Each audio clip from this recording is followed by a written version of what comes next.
We are honored to welcome into Says Who Sports right now one of the all-time great college football coaches, a man who led Notre Dame to an undefeated and national championship season in 1988, who is the only college football coach in history to lead 6 different programs to bowl games, who exemplified leadership and discipline and toughness and doing things the right way and demanded it also of his teams.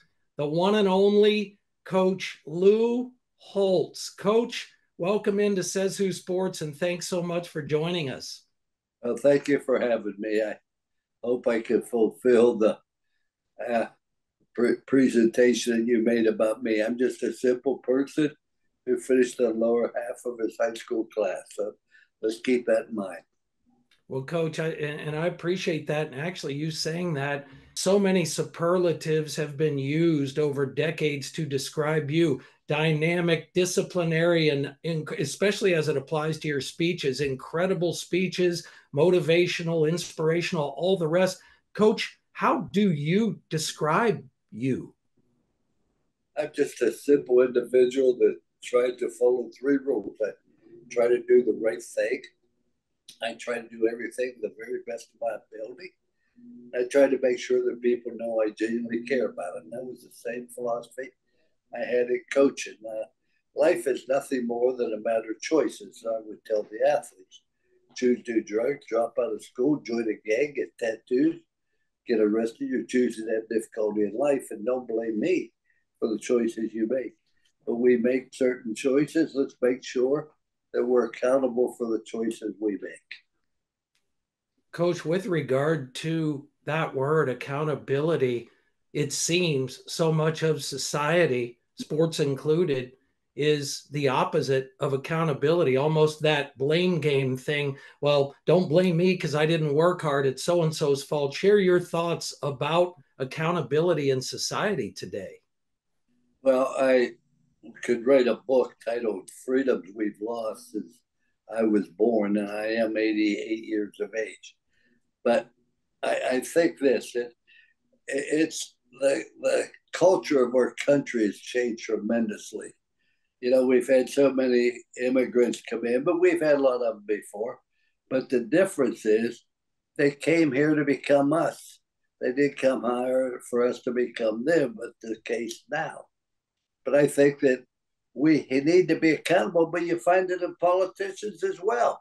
And I don't wish to pick on President Biden, but there have been 7 different people that he's blamed for the inflation that we have in this world. And let's be accountable for the choices we make, but more importantly, let's live with the ramifications of the choices we make. People want to make certain choices, but then they want somebody else to be responsible for the results of those choices. That's not the way life should be. That's not what made this country great. What really made this country great was the culture of the country. The culture of the country was, I'm going to be responsible for the things I do. I'm going to be responsible for my life. I'm not going to blame other people.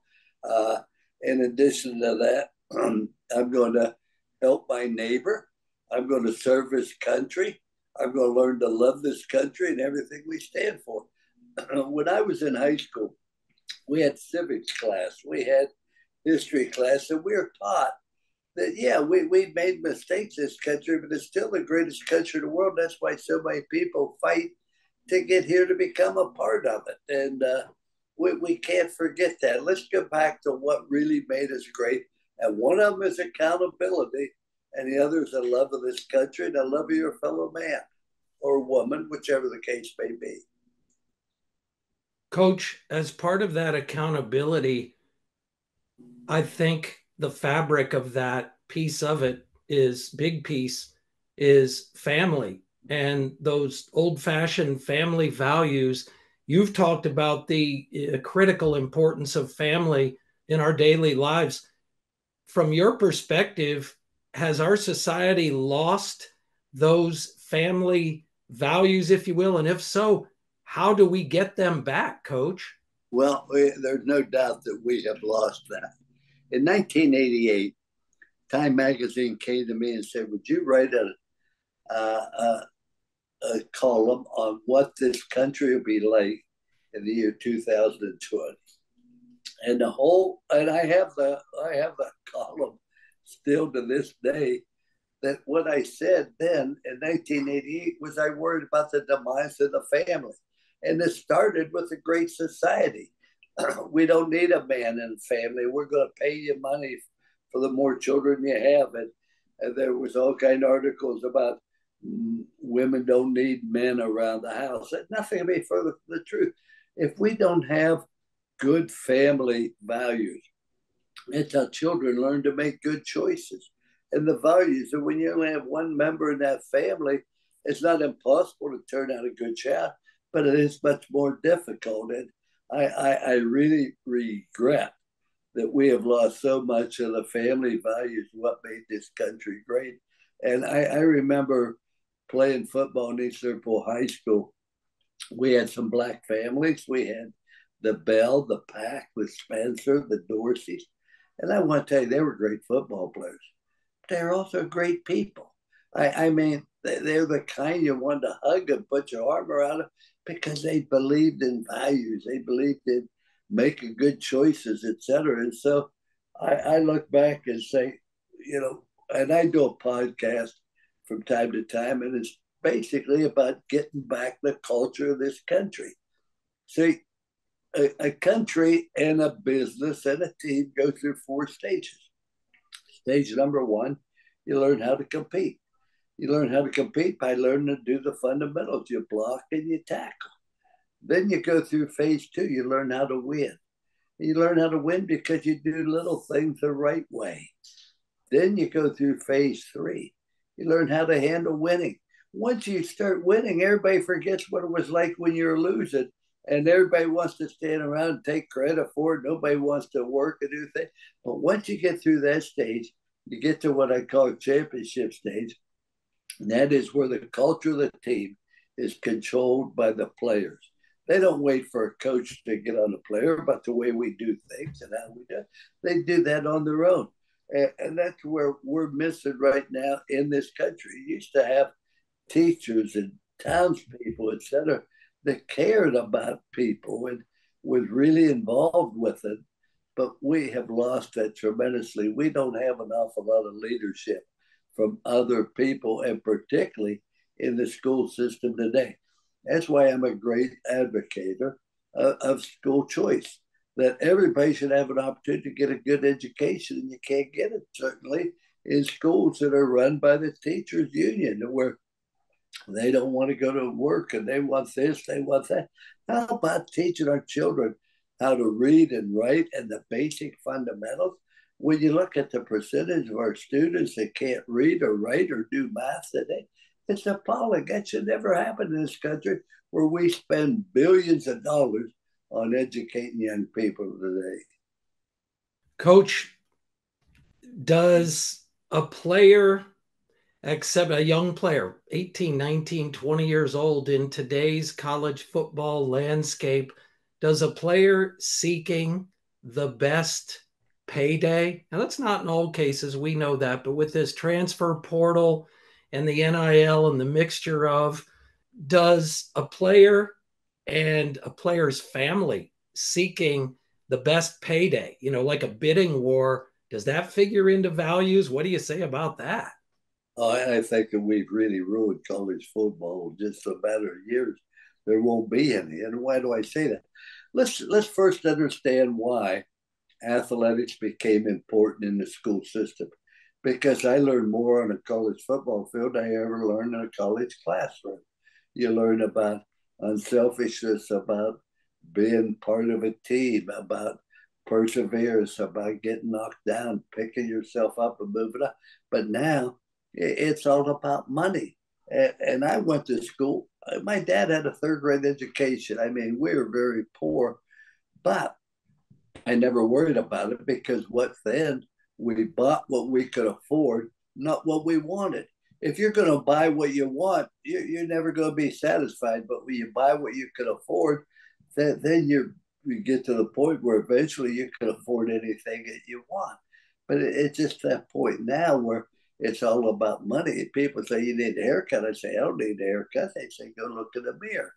Say I don't look in the mirror. I look at my wallet. My wallet told me that I didn't need a haircut, and we've gotten away from that because people came together. Because college athletics, you learn so much about unselfishness and perseverance and things like that. Like we've gotten away from that, where it's all now all about money, and you can pay people to perform. You cannot pay them to excel.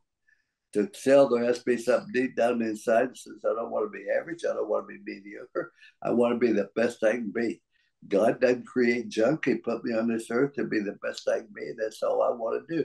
And I'm not going to compare myself with other people. Not everybody be all American. Not everybody be all conference. Not everybody be an A student. But everybody can be the very best they're capable of being. And we've gotten away from that, where we allow people to do what they want to do. We're going to reward them anyway. Everybody gets a trophy. That's not the way it should be. And one of the problems we have in society today, young people don't know how to handle adversity, how to handle difficulty, how to handle frustration. I grew up with that. I mean, I was always smaller and slower than most of the people.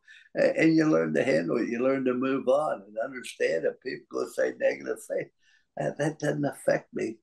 It's how I control my own attitude. But the way it is now, everybody gets an A. Everybody gets a trophy. And consequently, we have young people today that have never handled any adversity or frustration. They get out in the real world, they can't handle it. That's why we have so many mental problems today with young people. Handling frustration is all part of life. Coach, again, thank you so much for spending time with us. So grateful for it. Did you have a chance over the years to meet and talk with Bill Walton, Coach? I met him, spent some time with him, not a great deal in depth. I remember when he played UCLA, I was at NC State, and we had a guy named David Thompson. We beat him for the national championship. But the thing about Bill Walton was his relationship with the coach at UCLA, John, and he was the very best. But I remember Bill Walton saying, he said to the coach, he said, well, I want to do this. And coach said, you can do that, and we'll miss you too. And that's the way to do it. See, he had a certain way to do things and a certain way to believe. And Bill Walton was a very intelligent individual, a great basketball player, but also did a great job on TV analyzing what was going on. He had a great personality, and he did crazy things, which you almost have to do on TV sometimes. So I have nothing but the utmost respect. It's hard to believe he passed away at age 71. Here I am, 87. I take no prescribed medication. I have no heart problems, no lung bite. I think, good Lord knows I'm going to live to forever, other than the skeletal part of my body. But I admired Bill Walton and the way he played, the way he did things, and the way he ran his life. So we will miss him, there's no doubt. Absolutely. Thank you, Coach. Coach, you are, as I mentioned at the outset, renowned for your speeches over decades. What is your favorite speech? I think probably the one I gave at the commencement for Franciscan University out of Steubenville, Ohio. And the speech was, the thing I say is, I was born in the Depression. And this is no exaggeration. I was born during the Depression. I was born in the cellar by Dr. McGraw. There was no welfare, no food stamps, no safety net. We lived in a basement. We had one bedroom for my sister, myself, and my parents. We had a kitchen and we had a half bath. The half bath did not have a tub, a shower, or sink. And we lived there for 7 years. And the reason I say that, I was born with a silver spoon in my mouth because I was born in this country. And I was taught certain values that was based on the choices I make. Wherever we are, good or bad, because choices we make. And let's just learn to make good choices. You learn to make good choices by following three simple rules. Do the right thing, do the best you can, and show people you care. People refer to me as a disciplinarian. I'm not really a disciplinarian. Well, I've never disciplined anybody in my life. What I am going to do is enforce the choices you make. You choose not to treat women the right way, you're choosing not to play for our university. It's not complicated, that's their choice. I never disciplined my children, but we all had chores to do. And if you're going to go out Saturday nights because you do your chores during the week, you don't do your chores during the week, you're going to stay in. That wasn't my choice. That was your choice. And so they can never get upset with me because I've been a disciplinarian. Just make good choices. That's all. Coach, you have said that perhaps your biggest success, or any man's biggest success, coach or not, would be winning in terms of raising a strong family. What do you say about your family? In addition, what do you say about your wife, Beth, and what she meant to the family as the glue, maybe the real coach? Well, the strong part of every relationship is the woman. I make no qualms about that. I was married for 59 years to my wife till she passed away from cancer 4 years ago, June 30th of this year. But when our first child was born, Dr. George Oliver said to me, he said, Coach, I don't care how many championships you win, but if you aren't successful as a husband and father, you have failed. And I've never forgotten that. And I think that was probably the best advice I've ever gotten. To me, my greatest accomplishment is not athletics, it's in my family and our faith. And all we ever try to do is teach our children to make good choices. They get along, and it's not real complicated to do. But if we aren't successful as a husband and a father, what is the reason we have? Why are we here? Why do we get married? Why do we bring children into the world? When you want to fail, you have the right to fail. You do not have the right to cause other people to fail because you don't fulfill your obligation. And when you join a spouse, you bring a child in the world, you join a team, you join a business, you have obligations, you have responsibilities, you must honor that. And that's very, very important. And my wife have often said that, you know, our greatest accomplishment is our children. We had 4 children, 3 graduated from Notre Dame, 1 from seminary, all are happily married. There's least has been married 40 or 50, I guess 45 years now. We never had a marital problem, a drug problem, an alcohol problem, a financial problem, or an employment problem with any of our children. We're very proud of it, not because what we did, but because what they did. And my wife, God bless her, she is very, very religious. I don't pray for her anymore. I pray to her. I mean, she is a true saint. But we made a great team. I was probably more strict than she was. She had a heart as big as the all outdoors. And if I remember Skip violated once, I said, you're going to drive for 3 months and you have to go to work in the summer. You're going to have to thumb if your mom's not going to drive you. And after about 6 weeks, she said to me, yeah, that's pretty strict. Why don't we just back up? I said, if I wanted to be 3 months, I would have said 3 months. I said, we said 3 months because that's what we believe. But if we wanted to be 6 weeks, that would have been different.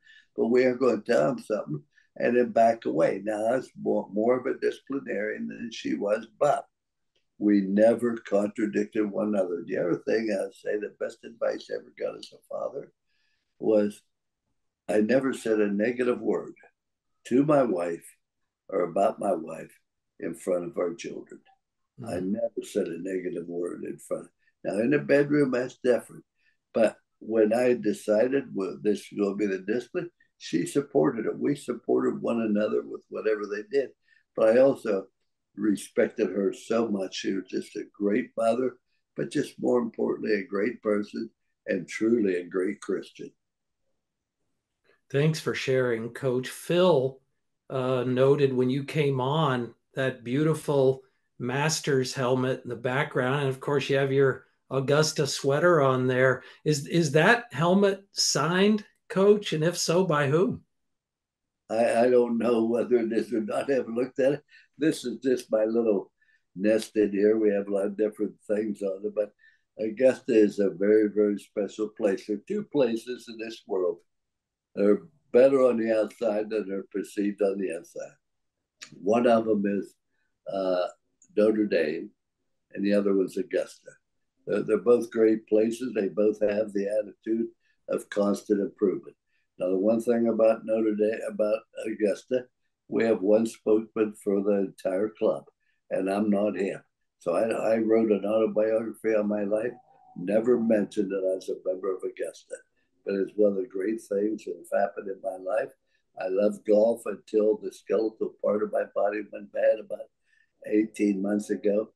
I loved golf and played it every opportunity I had, but I can't play it anymore. But hopefully, I'll reach a point where I can. Did you had excuse me, did you have an opportunity through the years to play with the Golden Bear, play with Jack Oh, Nicklaus? oh yeah, I sure did.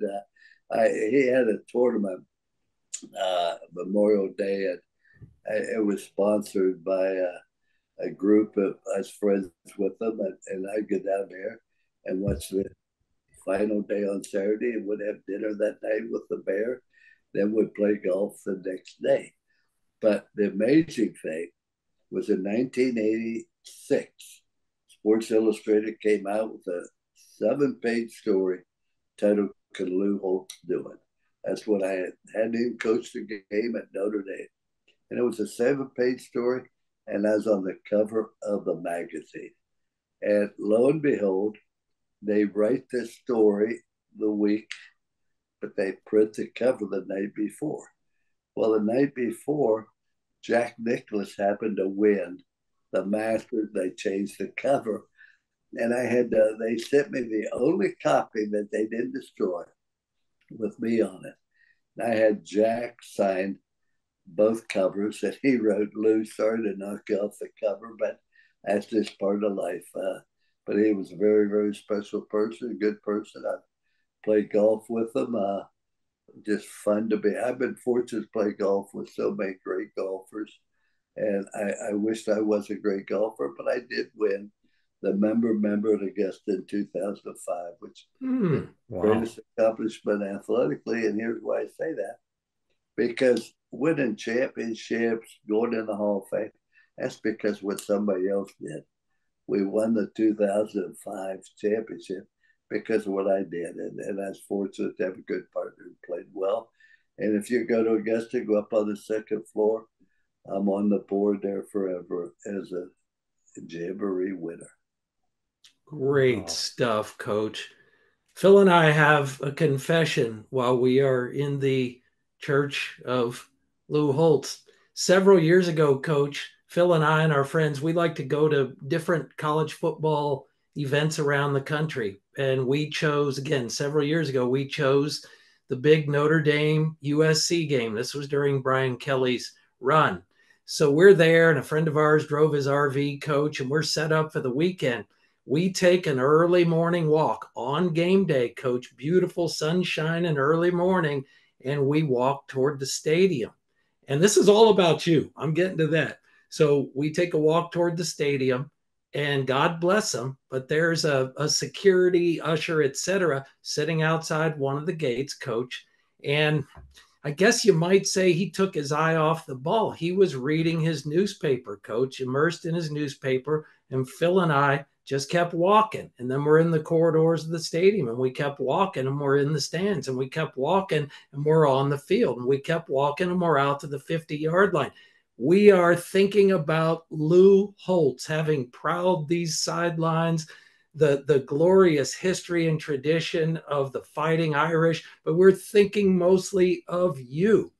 What would you have said to us, Coach? Eventually, a PR person came down from the booth upstairs and very kind and just said, "Do you know that the number of people since I've been here that have been on this field on game day is less than a handful of fingers.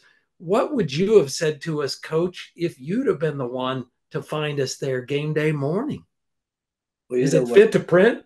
The first time I took the field was against Michigan in September 1986. I remember going out on that field and thinking, golly, Newt Rockney, Frank Leahy, Aaron Parsey, all the great players, coaches, as well as the great players, Johnny Lujack, the list goes on, that participated in this. I started my coaching career and I was a graduate assistant in the year 1960 under a guy named Forrest Evashevsky. We had a great football team. We finished second in the country that year.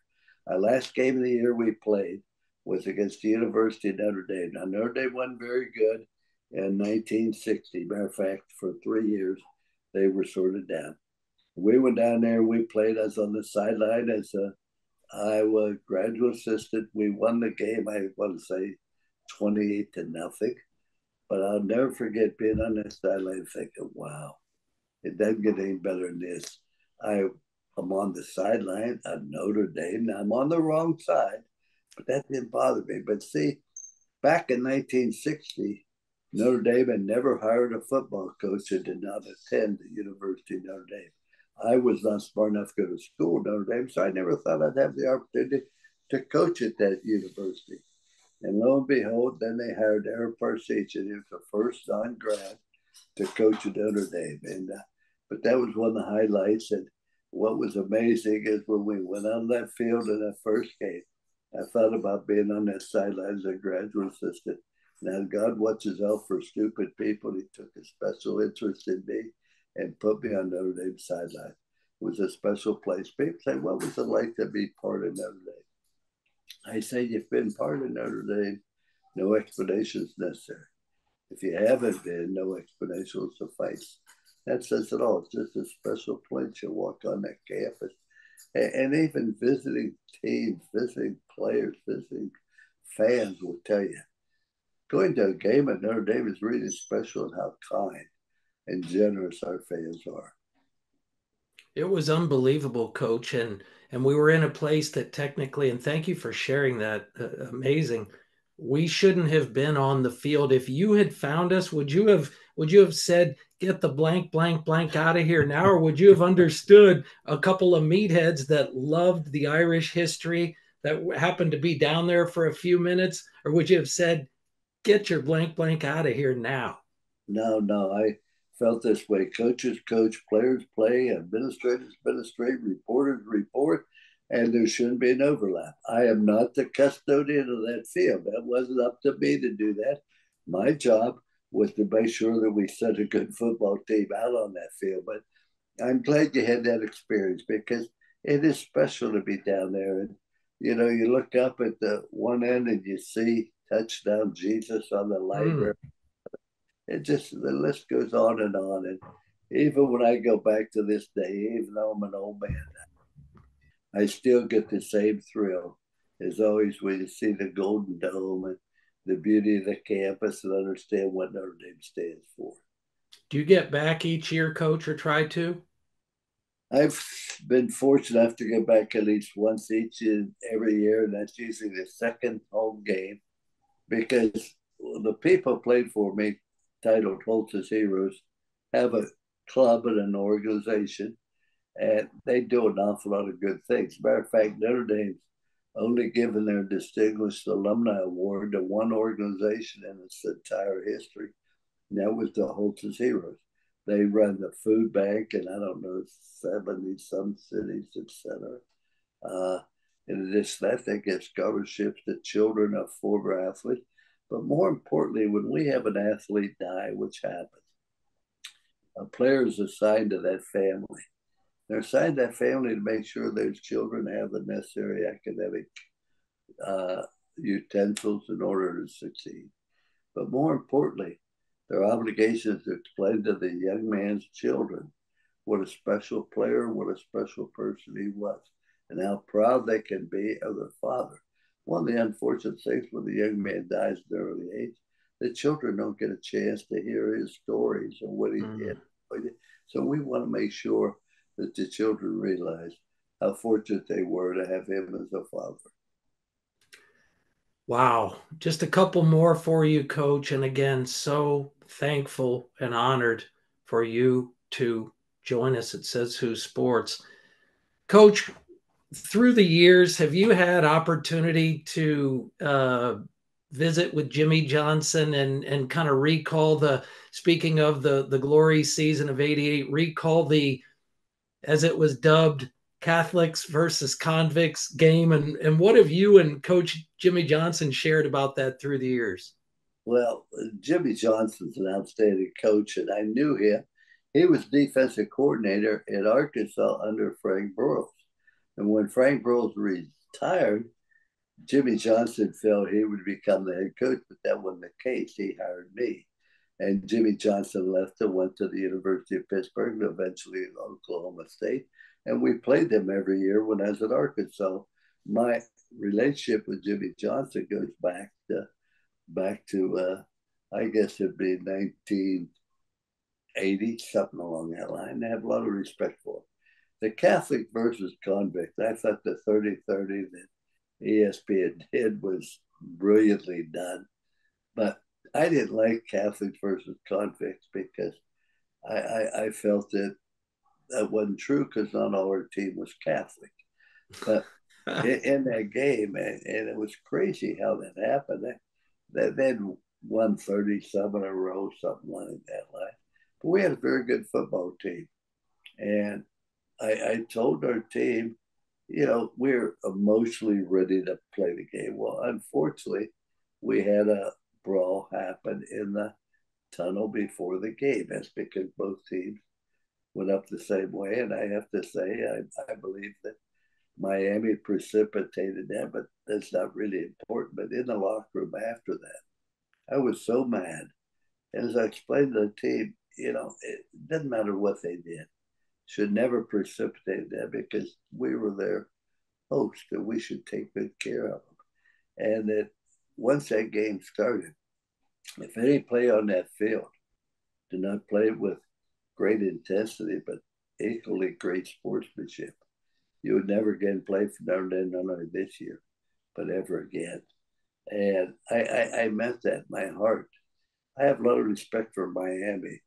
When we played them, there wasn't a lot of showboating or talking. I mean, everybody had fun. Yeah, there was before the game, but what's amazing is then I didn't mean to say this. I hadn't planned it, but it just came out. I said, now you play with great sportsmanship, but after the game, if they want to fight in the parking lot, that's fine.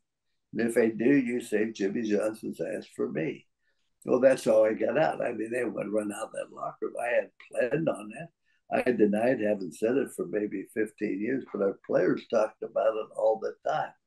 I have a lot of respect for Jimmy Johnson. He's a great coach, did a tremendous job. He did a good job on TV. The list goes on and on, but it just happened to be our special day. Special it was. What a game, what a win for you and the Irish. I do have one question, Coach. Do you get a chance to watch or make it a point to watch any NFL games?